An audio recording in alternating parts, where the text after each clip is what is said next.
नमस्कार, एसएएन टुडे की खास प्रस्तुति हलचल कार्यक्रम में आपका स्वागत है। करते हैं शुरुआत आज के कार्यक्रम की। लॉकडाउन 3.0 में लोगों को घरों में रहकर आत्मनिर्भर बनाने तथा ऑर्गेनिक सब्जियों से रोग प्रतिरोधक क्षमता बढ़ाने के लिए चूरू की नगर परिषद ने नवाचार किया है। नगर परिषद सभापति पायल सैनी ने इस उद्देश्य से पार्षदों के जरिए 2000 लोगों को सब्जी के बीज के पैकेट वितरित किए हैं। सभापति पायल सैनी का कहना है कि लोगों की जरूरत के मुताबिक बीज के पैकेट और भी मंगवाए जा रहे हैं।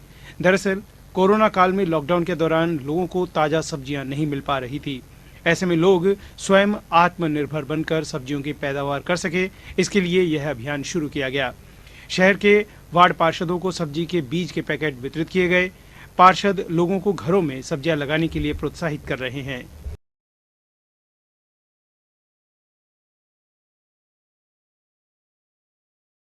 कोरोना लॉकडाउन जब से लागू हुआ है तब से लोग अपने अपने घरों में कैद थे और सभी ज़रूरतमंद लोगों को अभी तक नगर परिषद के द्वारा राशन पैकेट जो है वो वितरित किए जा रहे थे।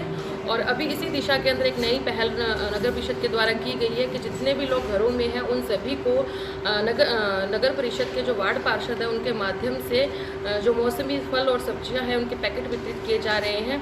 ये एक छोटी सी कोशिश हमने की है लोगों को आत्मनिर्भर बनाने की और उनको व्यस्त रखने की, ताकि वो अपने अपने घरों में मौसमी फल सब्जियां उगाए। इसमें पर्यावरण को भी सपोर्ट मिलेगा और लोग भी व्यस्त रहेंगे। और जो आज हम लोग केमिकल वाली सब्जियां खा रहे हैं उसमें भी अगर ये हमारा मिशन सक्सेसफुल जाता है तो लोगों को घर में उगी हुई अच्छी और ताज़ा फल सब्जियां भी मिल पाएगी। कुल कितने पैकेट्स वगैरह हैं? अभी तक हमने 2000 पैकेट मंगवा लिए हैं और अभी हमें रिस्पांस अच्छा मिल रहा है। लोग चाहते हैं कि वो भी अपने घरों में फल और सब्जियां उगाएं, तो जितनी डिमांड होगी उसके अनुसार लोगों को ये बीज जो है वो वितरित किए जाएंगे। कोरोना संक्रमण काल में विधानसभा उपनेता प्रतिपक्ष राजेंद्र राठौड़ ने अपने गृह क्षेत्र चूरू में आज सामाजिक सरोकार निभाते हुए कई कार्यक्रमों में शिरकत की। उपनेता प्रतिपक्ष राजेंद्र राठौड़ ने आज जिला मुख्यालय के नेचर पार्क में परिंदों के लिए अन्नपूर्णा अक्षय पात्र कार्यक्रम में शिरकत की। इसी क्रम में भाजपा के कोई भूखा न रहे कार्यक्रम के तहत चूरू की गौशालाओं में 5100 किलो तरबूज गोवंशों के लिए भिजवाए गए। अपने आवास पर राठौड़ ने चरण पादुका समर्पण कार्यक्रम शुरू किया, जिसके तहत प्रवासी श्रमिकों को 6100 चप्पलें वितरित की गई। देश हित को ध्यान में रखते हुए राठौड़ आज पीएम केयर फंड के लिए घर घर घूमे और लोगों से चंदा एकत्रित किया। शहर के प्रतिभा नगर और सातड़ा कॉलोनी में अपने समर्थकों के पहुंचकर राठौड़ ने चंदे की राशि एकत्रित की। इस दौरान राठौड़ ने कोविड-19 से लड़ने के लिए आमजन की सहभागिता का आह्वान किया।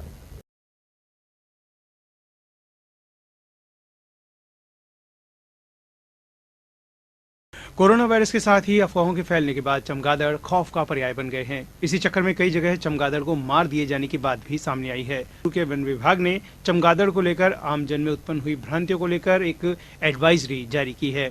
वन विभाग द्वारा जारी एडवाइजरी के मुताबिक चमगादड़ हमारे मित्र प्राणी है तथा इनका अस्तित्व मानव जाति के लिए आवश्यक है, इसीलिए इन्हें कोरोना के लिए दोषी नहीं मानते हुए इनकी सुरक्षा की जाए। वन विभाग के अधिकारियों ने बताया कि भारत में लगभग 128 प्रकार की चमगादड़ प्रजातियां पाई जाती है, जिनमें से लगभग 25 प्रजातियां राजस्थान में निवास करती है। हाल ही में चूरू जिले में ऐसी ही एक प्रजाति ग्रेटर माउंट टेल्ड बैट को घायल किए जाने की सूचना मिली थी। इस प्रजाति के किसी भी प्रकार से मनुष्य के लिए हानिकारक होने अथवा इसके द्वारा कोरोना वायरस फैलने के कोई वैज्ञानिक प्रमाण नहीं है। वन विभाग के अधिकारियों ने बताया कि हाल ही में भारतीय आयुर्विज्ञान अनुसंधान परिषद नई दिल्ली द्वारा प्रकाशित रिपोर्ट में दक्षिण एशियाई चमगादड़ों की 2 प्रजातियों 1 कॉमन इंडियन फ्लाइंग फॉक्स और 2 फुल्स फ्रूट बैट के बारे में खुलासा किया गया है कि जिसमें बताया गया कि इनका मानव स्वास्थ्य पर कोई खतरा नहीं है। चमगादड़ों की कई प्रजातियां किसानों के लिए अत्यंत लाभदायक है तथा फसलों की हानिकारक कीटों से रक्षा करती है। अतः मानव प्रजाति के लिए इन चमगादड़ प्रजातियों का पारिस्थितिकीय सह अस्तित्व अति आवश्यक है तथा इनको बचाया जाना हमारे जीवन के लिए जरूरी है। अभी तक ऐसी कोई भी सत्यापित वैज्ञानिक शोध सामने नहीं आया है जो इस बात की पुष्टि करता हो कि चमगादड़ों से कोविड-19 जैसी महामारी फैल रही है अथवा मानव स्वास्थ्य को इनसे कोई खतरा है। इसीलिए मानव भयवश अथवा अंधविश्वास के चलते कोई भी इन बेजुबान निर्दोष प्राणियों को न मारे। राजगढ़ में LIC ऑफिस में सुबह सुबह बहुत ज़्यादा चमगादड़ है वो नीचे पार्किंग में इकट्ठे हुए थे और कहीं से उड़ाए गए थे शायद वहाँ से। तो हमारे SDM राजगढ़ ने LIC मैनेजर ने रेंज अफसर को राजगढ़ को फ़ोन किया था। तो उन्होंने स्टाफ भेजा, तो स्टाफ ने जाके देखा तो बोले अब शाम तक वेट करते हैं और या तो उठ जाएंगे या फिर और अन्य कोई देखेंगे। शाम को LIC ऑफिस बंद होते ही वहाँ आसपास के जो पब्लिक थी, जो रेजिडेंट थे, वो इकट्ठे हो गए, उन्होंने धुआं किया और ये जो अपने डंडों से उनको छेड़ा, तो काफ़ी मात्रा में तो वहाँ से चमगादड़ उड़ गए थे और बाकी हैं वो 10-12 चमगादड़ थे, नीचे घायल होकर गिरे थे, जिनको हमने रेस्क्यू करके और लील की भीड़ में वन क्षेत्र में छुपवा दिया था। कोरोना से चमगादड़ों का कोई संबंध नहीं है, ये केवल भ्रांतियाँ हैं। जैसे अपने कोरोना वायरस के बारे में अलग अलग टाइप की भ्रांतियाँ फैल रही हैं, उन्हीं में एक ये भ्रांति है कि चमगादड़ से कोरोना होता है, बाकी ऐसा कुछ नहीं है। चमगादड़ हमारे मित्र हैं और हमें बहुत मदद करते हैं। सालासर के निकटवर्ती गांव भीमसर में आज राजकीय उच्च प्राथमिक संस्कृत विद्यालय में सरकार के आदेशानुसार विद्यालय के अभिभावकों को 5 किलो गेहूं, 1 किलो चावल वितरण किया गया। प्रधानाध्यापक सुनील कुमार बैदी ने बताया कि सरकार से सहायता प्राप्त नहीं है, उनको यह पोषाहार वितरण किया गया है। प्रधानाध्यापक ने यह भी बताया कि कोविड-19 संक्रमण से जो बच्चे शिक्षा से वंचित हो रहे हैं, उनके लिए विद्यालय अलग से प्रयास करते हुए परिश्रम कर बच्चों को शिक्षा की धारा से जोड़ेंगे। इस मौके पर पोषाहार प्रभारी गिरधारी दानचारण तापड़िया, स्वयंसेवक रामनिवास मेघवाल, मनोज कुमावत, विष्णु शर्मा खोड़ा, गणपत राम दूत आदि ग्रामीण जन उपस्थित रहे। प्राथमिक संस्कृत विद्यालय भीमसर में शिक्षा अधिकारी सुजानगढ़ के आदेशानुसार इन परिवारों को सहायता के स्वरूप अन्न दिया जाएगा, जो किसी प्रकार से चयनित में, BPL में या अंत्योदय में नहीं है। ऐसे परिवारों को जो इस प्रकार का अन्नदान देकर सरकार के द्वारा बहुत ही अभूतपूर्व कार्य किया जा रहा है, हम उनके इसके लिए तहे दिल से हम उनका स्वागत करते हैं और सम्मान करते हैं। और भविष्य में भी इस प्रकार की योजनाओं के द्वारा संपूर्ण ग्रामीण वासियों को या अभिभावकों को इस प्रकार की सहायता मिलने से ये जो कोरोना जो महामारी आई है, इसमें संजीवनी का काम करेंगे और लोग घरों में रहकर लॉकडाउन का पालन कर सकेंगे। रतनगढ़ में लॉकडाउन की पालना में पुलिस द्वारा लगाई गई नाकाबंदी को पिकअप चालक तोड़कर फरार हो गया। पुलिस ने पिकअप का पीछा कर सीकर के रसीदपुरा निवासी श्रीराम जाट को गिरफ्तार कर पिकअप के सीज कर लिया। पुलिस के अनुसार आरोपी चालक शराब के नशे में था। पुलिस द्वारा नेशनल हाईवे 11 पर बीरमसर के पास नाकाबंदी की गई थी, जिसे पिकअप चालक तोड़कर फरार हुआ था। वहीं मेगा हाईवे पर लोहा के पास दिल्ली नंबर की कार लावारिस हालत में क्षतिग्रस्त मिली। सूचना पर पुलिस मौके पर पहुंची तथा कार को पुलिस थाना लेकर आई। पुलिस कार के नंबरों के आधार पर जांच में जुट गई है।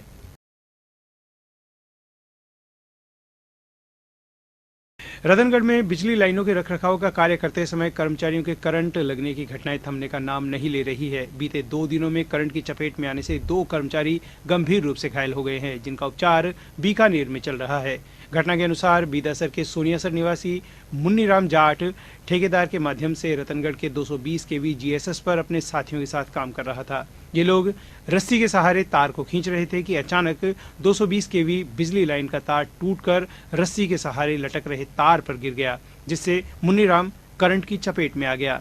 मुन्नीराम को अस्पताल में भर्ती करवाया गया, जहां से उसे गंभीर हालत में बीकानेर रेफर कर दिया गया। घटना के बाद करीब 1 घंटे तक चूरू, रतनगढ़, सरदार शहर, मोमासर, राजलदेसर सहित कई गांवों में बिजली आपूर्ति बंद रही। उल्लेखनीय रहे कि बुधवार को भी बिजली लाइन का कार्य करते समय एक कर्मचारी कमल मीणा घायल हो गया था, जिसका भी बीकानेर में उपचार चल रहा है।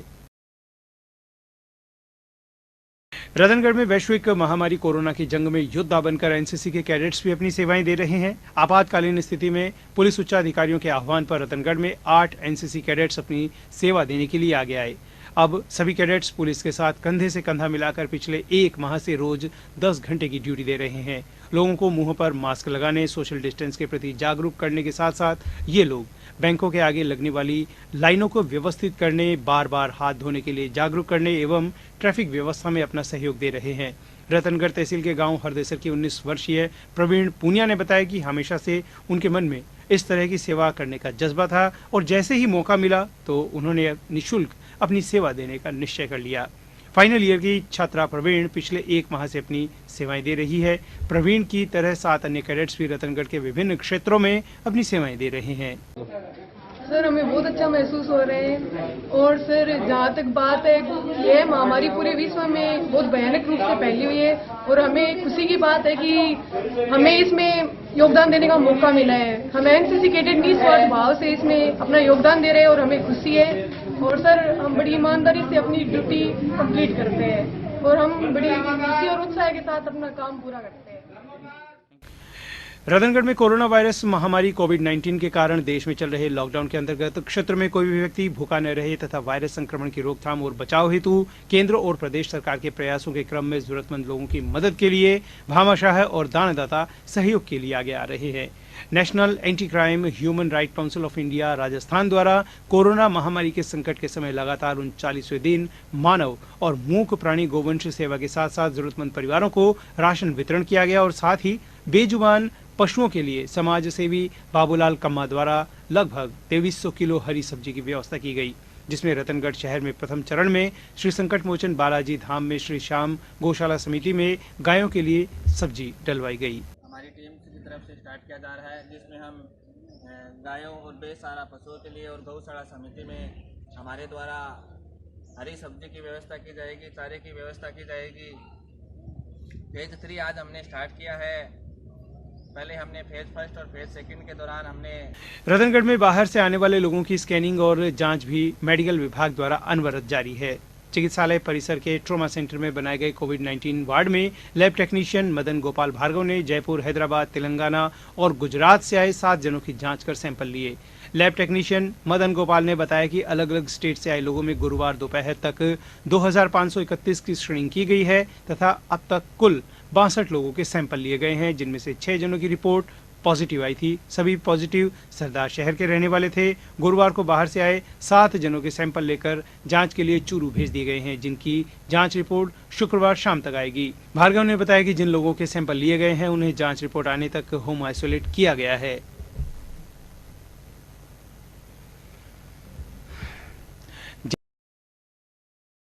चूरू जिला मुख्यालय के निकटवर्ती गांव दूधवा मीठा के ग्रामीणों ने आज जिला कलेक्टर को ज्ञापन देकर गांव में अवैध रूप से संचालित हो रहे शराब के ठेके को बंद करवाने की मांग की है। ग्रामीणों का आरोप है कि लॉकडाउन में गांव में इतने दिनों से सोशल डिस्टेंस का पालन हो रहा था, लेकिन जब से शराब की बिक्री चालू हुई है तब से सोशल डिस्टेंस की धज्जियां उड़ाई जा रही है। उन्होंने कहा कि गाँव की महिलाएं जब भी कुएं से पानी लेने आती जाती है तो शराबी अशोभनीय टिप्पणियां करते हैं। मेरा नाम सुरेंद्र है, मैं गांव मीठा दूधवा से आया हूं। आज हम कलेक्टर साहब को ज्ञापन देने आए हैं कि हमारे गांव दूधवा मीठा में अवैध रूप से शराब का ठेका चलाया जा रहा है, जिससे लोग जो सोशल डिस्टेंस है उसका उल्लंघन कर रहे हैं। इतने दिन हमारे गांव में जब शराब बंद थी तो सब अच्छा था, लेकिन जो ये ठेका शुरू हुआ है तो हमारे गांव में बहुत तरह की अमानवीय घटना होने लगी है, जिससे जो हमारे गांव की कुआं है उसके पास में स्कूल है और आंगनवाड़ी भी है, और वहाँ पे जो औरतें कुएं पे पानी भरने के लिए आती हैं वहाँ पे लोग गलत टिप्पणियाँ करते हैं और शराब पी के जो गांव की जो पशुओं की पानी पीने की जो व्यवस्था होती है वहाँ पे शराब की बोतलें डाल देते हैं और पूरे गांव की व्यवस्था खराब कर रखी है। तो इसलिए कलेक्टर साहब से अनुरोध है कि ये हमारी मांग पूरी करे और ये हम ज्ञापन देने के लिए आए हैं, तो हमारी जल्द से जल्द मांग करें। इस शराब की वजह से हमारे गाँव के अंदर ये बहुत गलत हो रहा है। जयपुर रेंज के डीआईजी जय नारायण शेर सीआईडी ने राजलदेसर कस्बे के बाजारों तथा NH 11 पर स्थित बीकानेर चूरू बॉर्डर चेकपोस्ट का निरीक्षण किया। इस मौके पर डीआईजी ने SHO सुरेंद्र राणा से लॉकडाउन के तहत की गई व्यवस्थाओं की जानकारी ली। उन्होंने लॉकडाउन प्रोटोकॉल की जा रही पालना पर संतोष प्रकट करते हुए कहा कि जिला और पुलिस प्रशासन, चिकित्सा विभाग, सफाई सेवकों के प्रयासों एवं आमजन से मिले सहयोग से चूरू जिला ग्रीन जोन में आया है। उन्होंने आमजन से अपील करते हुए कहा कि सोशल डिस्टेंस का विशेष ध्यान रखते हुए तथा प्रशासन द्वारा जारी की गई गाइडलाइन की पालना करें।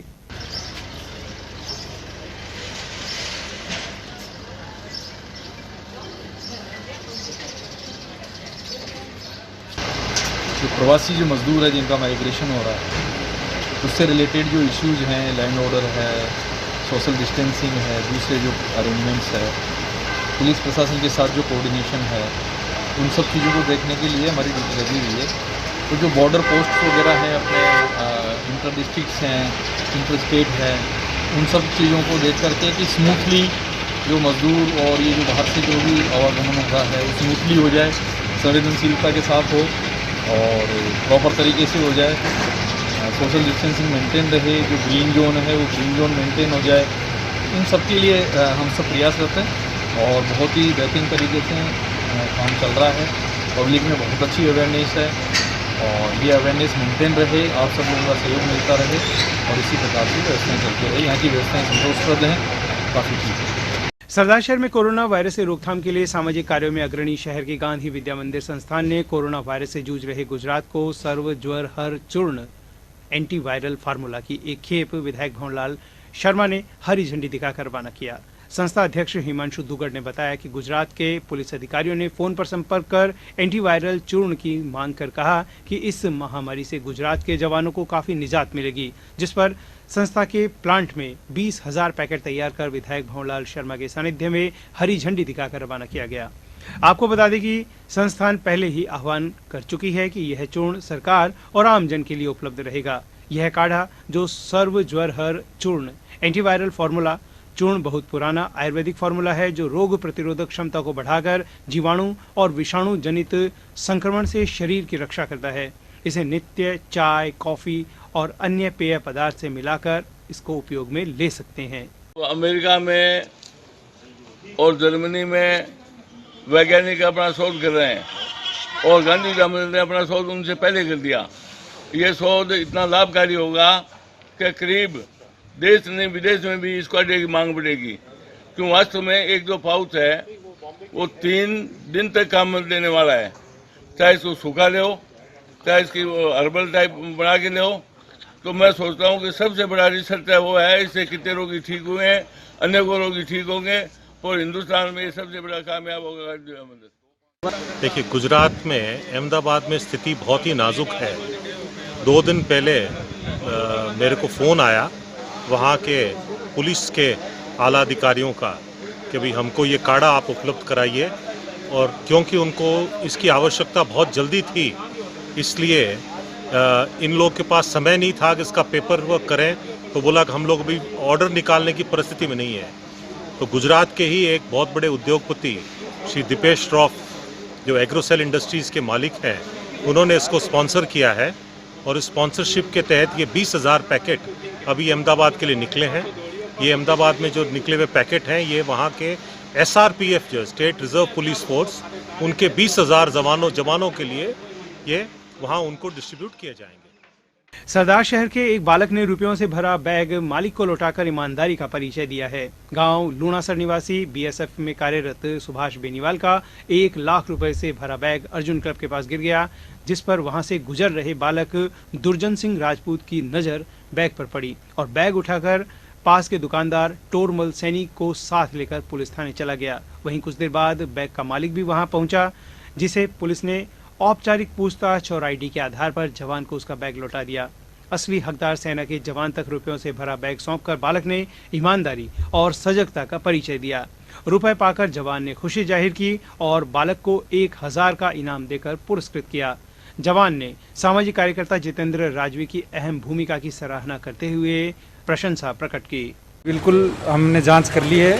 ये रुपए ये श्री सुभाष चंद्र जी BSF के इंस्पेक्टर हैं जो SPG में डेपुटेशन पे हैं, छुट्टी आए हुए थे और बैंक में जमा करवाने जा रहे थे।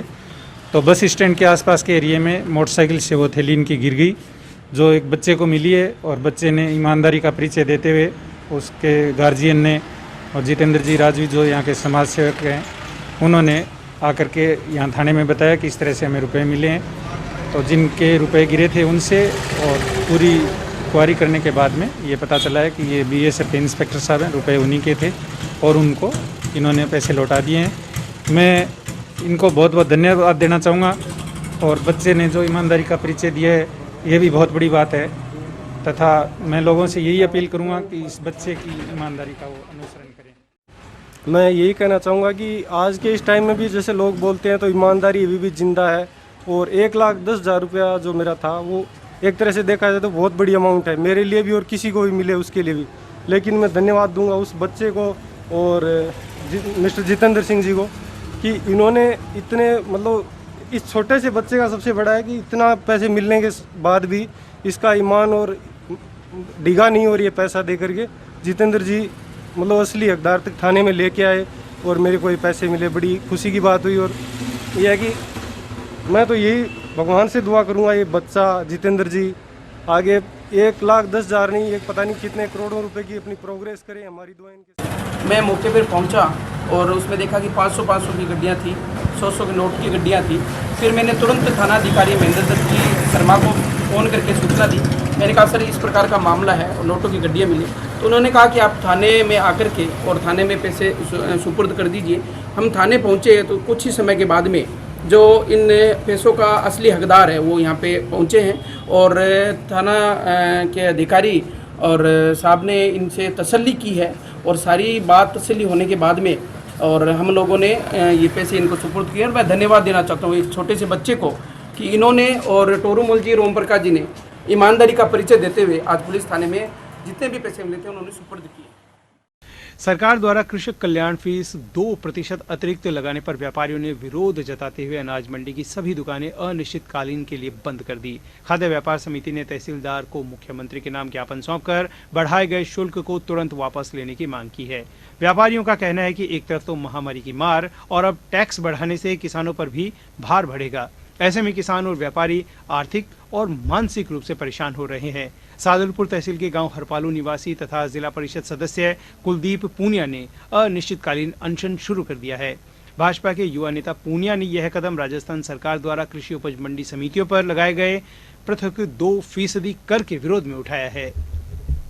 होगा और इसको सरकार को अपना निर्णय वापस लेना पड़ेगा। अगर ये सरकार निर्णय वापस नहीं लेगी, ये सरकार ये बोल रही है कि किसान कल्याण कोष के नाम पे लगा रही है, ये सरकार सीधी किसानों को नुकसान पहुंचा रही है। किसानों का नाम लेकर के व्यापारियों को प्रताड़ित किया जा रहा है, अफसरों को हावी किया जा रहा है, व्यापारियों को ये किया जा रहा है कि एक तो महामारी से पूरा देश पहले से ही परेशान है और ऊपर से ये टैक्स का बोझ और डाल करके और सरकार बहुत ही गलत कदम उठा रही है। इसको सरकार को सोचना पड़ेगा। यह था आज का हलचल कार्यक्रम। अब हमें दीजिए अनुमति और आप देखते रहिए SCN टुडे। नमस्कार।